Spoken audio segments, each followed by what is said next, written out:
Hello, this is Mark Tooley, editor of Providence, a journal of Christianity and American foreign policy, with another episode of Marksism with fellow editors and fellow Marks, Mark Livecki and Mark Melton. This week, reviewing three pieces from Providence, starting with an article by Luke Syrianos on Christian reality politics versus Christian religious politics, the former embodied by QAnon and the events of January 6th, in which many American Christians are detached from literal reality and live within their own universe governed by conspiracies and insider knowledge, versus, as the author puts it, Christian religious politics, also governed by a confidence that Christians do have access to the truth through the gospel, but also restrained by the awareness that Christians are still sinful and finite in their knowledge, and also that those who do not believe the gospel nonetheless are still persons created in the image of God with all the dignity and rights that flow from that assumption. And our author contrasts these two realities and dissects their influence in American politics today. Of course, reality politics versus religious politics does not just apply to Christians yet, but can be projected much more widely. So, Mark Livecki, where do you land? Are you a virtual reality Christian or a religious Christian in your politics? Oh, I love to indulge in my illusions, and I have absolutely no ambitions to divest myself of them. Just like Reinhold Niebuhr. Precisely that. I'm an ostrich, really. That's how I approach reality. Head in the sand. No, it's a nice contrast. I think they're useful terms. I like what he says about reality. Reality is knowable. That's a Christian premise. It goes beyond Christianity, but it ought to be at the core of any sort of, especially Christian realist disposition. We ought to, if we think reality matters, then reality ought to be knowable. If our political disposition is to have any sort of traction or coherence. So reality is knowable. Getting to know it requires all sorts of the acceptance of certain facts. One of the facts, as he elucidates, is human fallenness. We're going to get reality wrong. It's a complicated thing because there's reality, there's our experience of reality, and then there's even our description of our experience of reality. And those are, several little pitfalls that we can already fall into and just get details wrong. You add to that the human propensity to lie about what it is we think we know, not to lie only to other people, but to lie even to ourselves. And our ability to accurately articulate an accurate experience of reality becomes problematic. And that's a basic human fact that he stresses we ought to take in hand from the beginning, and he's right. It also requires a certain intellectual humility, therefore, to be able to go out into the world with an understanding of reality that we can hold with conviction, because there's no point in having a conviction if you don't hold it with conviction, while at the same time recognizing that we don't have all the information, that even if we do, we're fallen, we're going to misinterpret it, we're going to lie about how we interpret it, all of that. And so the diagnosis is something that's not wildly popular today if you look at the news, in that you have to approach one another with a certain kind of empathy, that I have to ask you questions and then I have to listen to your answer. I have to hold at the same time my own convictions, with conviction, resolutely, while somehow at the same time holding them kind of loosely. So I'm open to the possibility that I might be wrong, that there are aspects of my thinking that need to be reformed, that I don't have access to all the information, on and on and on and on. It's a kind of empathy, but it's something that's been a part and a crisis, I think, within the human condition forever. Plato's cave, I think one of the elements that is drawn from that is that perception affects our ability to know the truth. Our ability to accurately perceive is contingent upon our own willingness to even contemplate life. And I don't walk around in the everyday world right now and see a whole lot of people seemingly eager to contemplate life. They just seem too often more interested in yelling a lot and digging into their own conceptions of the truth. So his request for empathy, intellectual humility, and open dialogue, an open mind without letting our own brain fall out, is, I think, a welcomed prescription. Mark Melton, virtual reality politics, Christian virtual reality politics even tends to not just demonize the opposition, but to ascribe to them almost supernaturally evil powers. Obviously, reality Christian politics, or rather religious Christian politics, as our author puts it, restrains us from necessarily projecting that expectation of supernatural evil upon all opponents. But what are your thoughts? Well, one of the things, whenever the virtual reality is a very interesting concept, but it also ties into a continuing trend that I think we've seen for centuries, this idea of communities that are developed, that are well beyond the people that we can actually know face to face. And so we have the printing press. And so people are reading stuff, newspapers, books of people they've never met, people who are probably dead a lot of times. And so you have these communities that kind of develop around this, and the telegraph, the phone, the TV, and other types of media. Now the internet adds an interesting new layer where it's global, but it's also incredibly siloed, where people are getting to know others who only really engage with their own ideas. And so it's a continuation of a trend, but it's also a new development. And so I think this article kind of helps piece or look into that a little bit. And I think that kind of keeping in mind that some of these trends are not, I don't think necessarily new, can also help us understand that they're not unprecedented. But it's a challenge, especially when we can be incredibly siloed and only engage with content that agrees with us. And on the QAnon stuff, it's sometimes hard to know, like might hear a friend or someone kind of mention an idea, and you're not quite sure where this idea comes from. And through a little research, you might find out it originated in a QAnon format, but that person I don't think he necessarily received it from a QAnon forum. So it's these ideas, how they can spread can be dangerous, but this virtual reality aspect of it kind of helps look at this problem that is a continuation, I think, of a long existing trend of these communities. How this develops in the future it's an interesting look.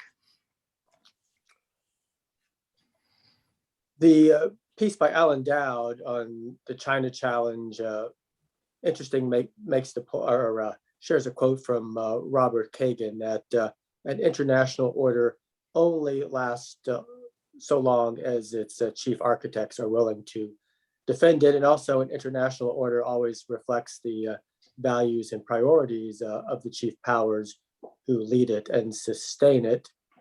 Obviously, that's problematic if China were to become the chief governing power of a new international order, with the principles and priorities very much at odds with Anglo-American democracy. So, Mark Levesque, do we look at the China challenge, as Alan Dowd puts it, a long twilight struggle, or is there a distinctive Christian realist approach to this issue?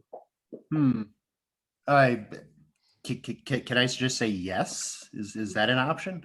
Yes, I think it's going to be a long twilight struggle, right? What Alan Dowd lays out, is not a blueprint for the faint-hearted. It's not for the lazy liberal who thinks, we can just continue with the status quo and everything's going to work itself out. History is, and by history I mean today, yesterday, and tomorrow. History is up for grabs. We are not preordained to be the preeminent world power. Our way is not your ways, and it's going to take work. And I think Alan Dowd rightly, buried within his critique of the crisis with China, is at least an implicit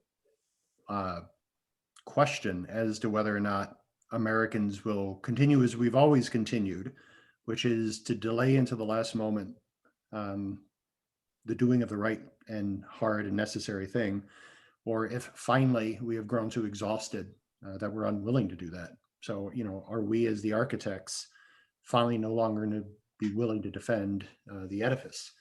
And, you ask me one day how I feel about that, I'll give you an optimistic, not to say wishfully thinking hope that, we still have what it takes and we'll come around in the end and we'll defend democracy and we'll get things right. But you ask me on another day and I'm less confident. He says we can't be tired. There's a lot to do. We have to continually fend off challenges that are real, that are to varying degrees existential, and it's not going to be a cakewalk. And he lays the terms fairly well. Somebody's going to lead the world. Is it going to be a totalitarian nationalistic regime? With a general disposition toward trampling on anything that stands in the way of its ideology, including the welfare of its own people?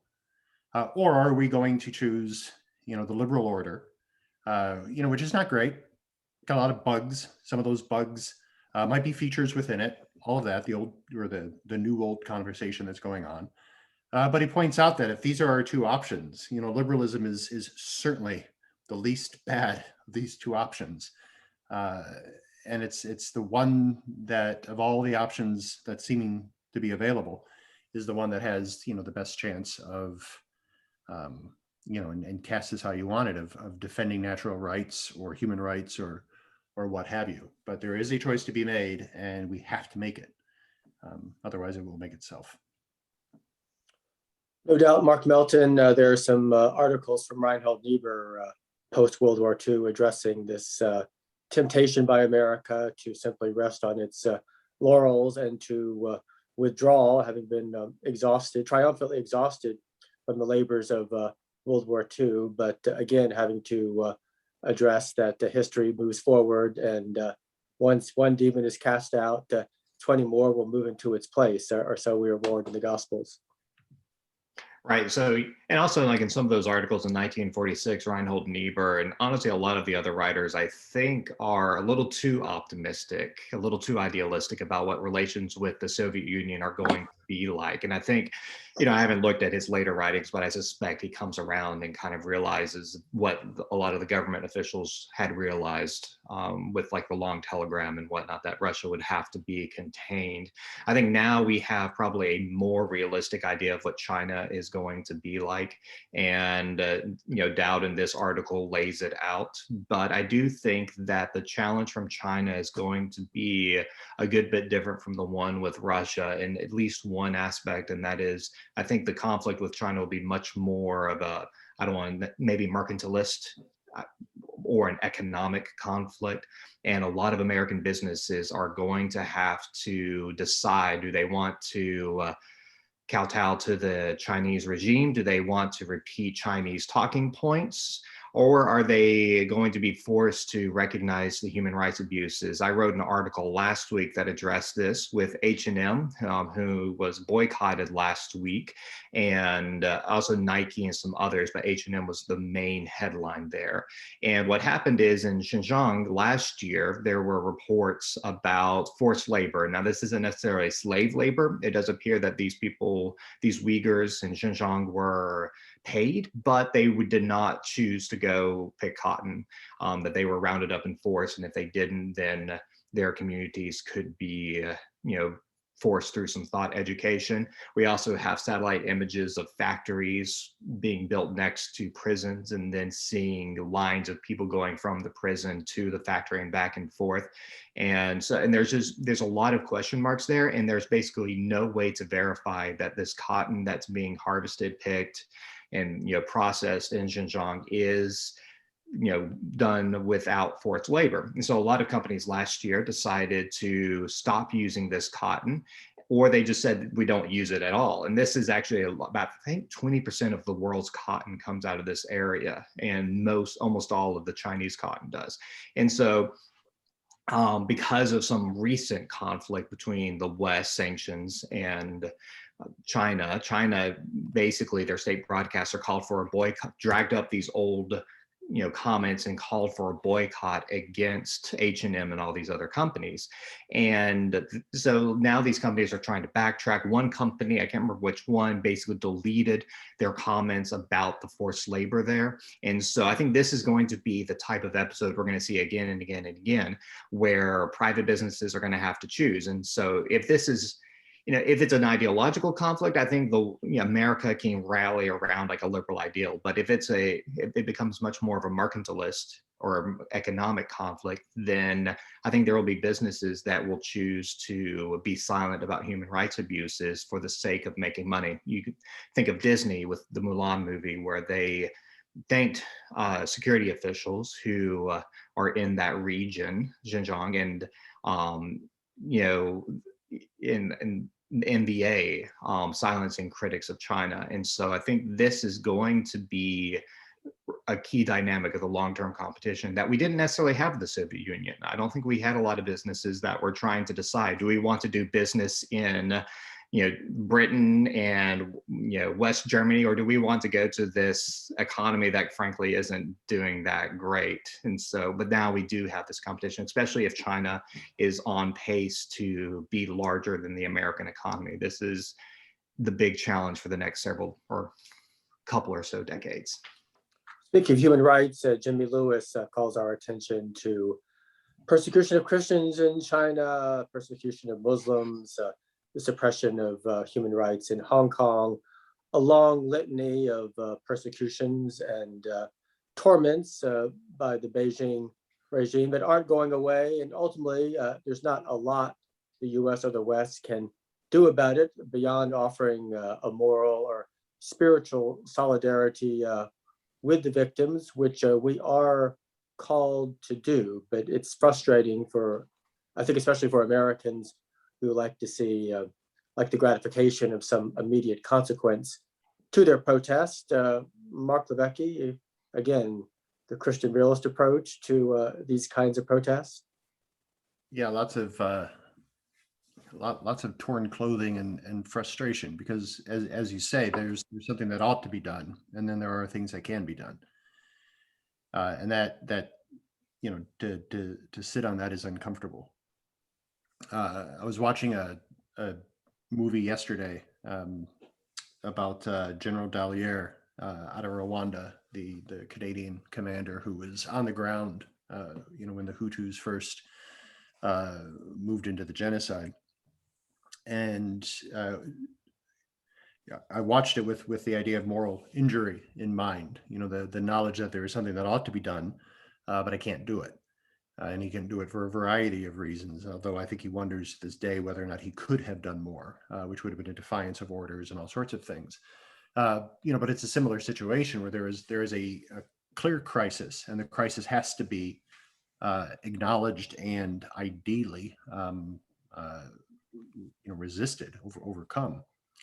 But there are practical reasons you can't do it. In this case, it's a great power, and we can't easily hold military deterrence over them to get them to behave in humane and responsible ways. So you do what you can, for sure, which is to loudly denounce. It is to show the solidarity that Lewis calls for, to weep with those who weep and all of that. That's not nothing. It is to build coalitions where you can to get world opinion collectively to begin to push against China, which seems, on the one hand, that ought to be a bit of an easy lift. Who tells the better story, the better human story? Chinese totalitarianism, or the West, which can draw on a classical and a Hebraic tradition, and can describe a set of ideas about what it means to be a human being, what is significant in the world, how we ought to respond in history to one another and to the conditions of history. I think we have the better story. But then Mark Melton's worry that actually we might not, because really the compelling story right now is dollars and cents. And if that's the case, then China's got a lot going for it. So I think the Christian realist struggles to find the coalitions that can stand up and coerce a nation into behaving in responsible ways. We build the capacities in other areas to be able to increase our own ability to do that, which means consistently attempting to be able to stand in a position of power. So that means military strength, it means economic strength, and it means, doing the good you can where you can, resisting the evil where you can. And when we have to, compelling, probably, and this goes against the open market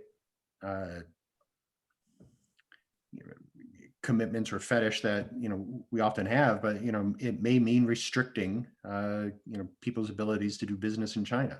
But again, there are people who need to be cared for, and we need to be able to find ways to do that without blowing up the whole world.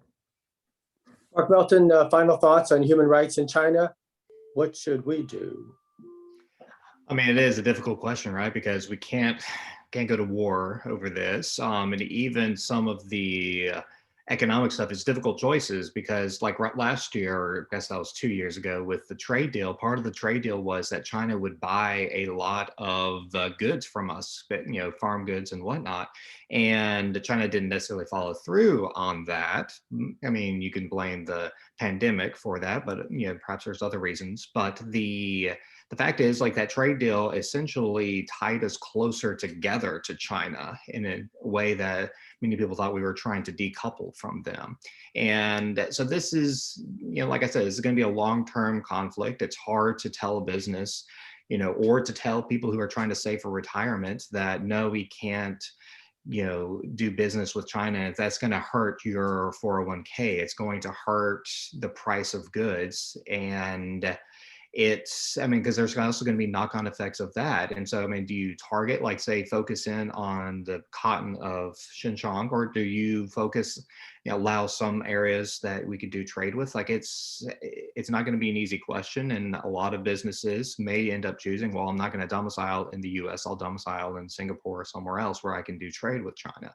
And so I think the best option, right now, I would say, is to follow the Soviet model of, like, containment, trying to, try to shine light on these issues, try to develop alliances with other countries in such a way that they are willing to do it, and not to, I don't think escalating it to the, ultimate, like, we're going to completely embargo China is going to be a sustainable solution. I think that would cause a lot of divisions, not only in this country, but amongst our allies. Whereas if we do a piecemeal, bit by bit, to show that China, if China is willing to play ball, then we'll play ball. But if they're not, then we'll kind of demonstrate that. I think it's going to have to be a steady escalation of tensions. You can't just, I don't think we can jump too far ahead, if that makes any sense. But I'm also kind of spitballing here, and maybe this would be a better topic for a longer piece.